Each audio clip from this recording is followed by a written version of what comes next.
अस्सलाम वालेकुम दोस्तों, क्या आपने सुना? ईरान और अमेरिका का बड़ा अमन मुआहिदा अब बड़ी हद तक तय हो चुका है और हम अब कह रहे हैं लार्जली नेगोशिएटेड। हार्मोज आबनाएं खुल रही है, तेल सस्ता होगा। लेकिन सबसे बड़ा ट्विस्ट, ट्रम्प ने इब्राहिम मुआहिदों अब्राहम अकॉर्ड्स का बम फेंक दिया है। सऊदी अरब, कतर, पाकिस्तान, टर्की, मिस्र, उर्दन सबको इसराइल के साथ नॉर्मलाइज करना पड़ेगा और शायद ईरान भी। आज गहरी तहकीक के बाद पूरा drama point by point Pakistan का किरदार और ट्रम्प का नया मुतालबा बताता हूं। लाइक और सब्सक्राइब कर लो। डील की मौजूदा सूरत हाल। डोनाल्ड ट्रम्प का कहना है कि मुआहिदा बड़ी हद तक तय हो चुका है। हार्मोज आबनाएं फौरन खुल जाएगी, कोई टूल नहीं, जहाज आजाद। ये मेमोरेंडम ऑफ अंडरस्टैंडिंग MOU है, वहां से पहला मरहला 60 दिन का सीज फायर, फिर मजीद बातचीत। पाकिस्तान की सालिसी army chief Asim Munir Iran गए, कलीदी मुलाकातें की। पाकिस्तान मेडिएटर का रोल अदा कर रहा है। इस्लाम आबाद टालेक से लेकर अब तक ट्रम्प का बड़ा मुतालबा अब्राहम अकॉर्ड्स, इब्राहिम मुआहदे।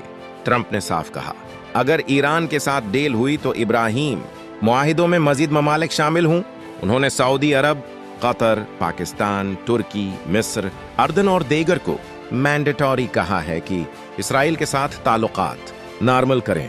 ट्रम्प का पोस्ट, अगर ईरान माहिदा करता है तो उसे भी उस अजीम कोलिशन में शामिल होने का एजाज मिल सकता है, यानी ईरान को इसराइल तस्लीम करना पड़ सकता है, जो ईरान के लिए बहुत बड़ा मसला है। ये डील को पेचीदा बना रहा है क्योंकि ईरान कहता है न्यूक्लियर और इसराइल बाद में बात करेंगे। डील के अहम पॉइंट्स और इख्तिलाफात। हार्मोज आबनाएं खुल जाएगी, तेल की सप्लाई बहाल, पाबंदियां कुछ हटेंगी, ईरान के अरबों डॉलर वापस, जौहरी प्रोग्राम। सबसे बड़ा तनाजा, अमेरिका चाहता है ईरान यूरेनियम महदूद करे, ईरान कहता है पहले जंग खत्म।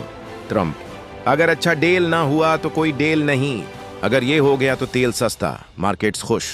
मुशरिक वसती में बड़ा बदलाव। पाकिस्तान का किरदार और खतरे। पाकिस्तान की जीत, आसिम मुनीर की कोशिशों से सीज फायर हुआ, लेकिन ट्रम्प का इब्राहिम मुआहिदों वाला मुतालिबा पाकिस्तान के लिए भी चैलेंज हो सकता है। खतरा, अगर बात न बनी तो जंग दोबारा शुरू। तो बताओ दोस्तों, ट्रम्प का इब्राहिम मुआहिदों वाला प्लान कामयाब होगा? ईरान मान जाएगा या डील टूट जाएगी? पाकिस्तान क्या करे? कमेंट्स में अपनी राय जरूर दें। अगली वीडियो में मजीद अपडेट लेकर आऊंगा। अल्लाह हाफिज, ख्याल रखना।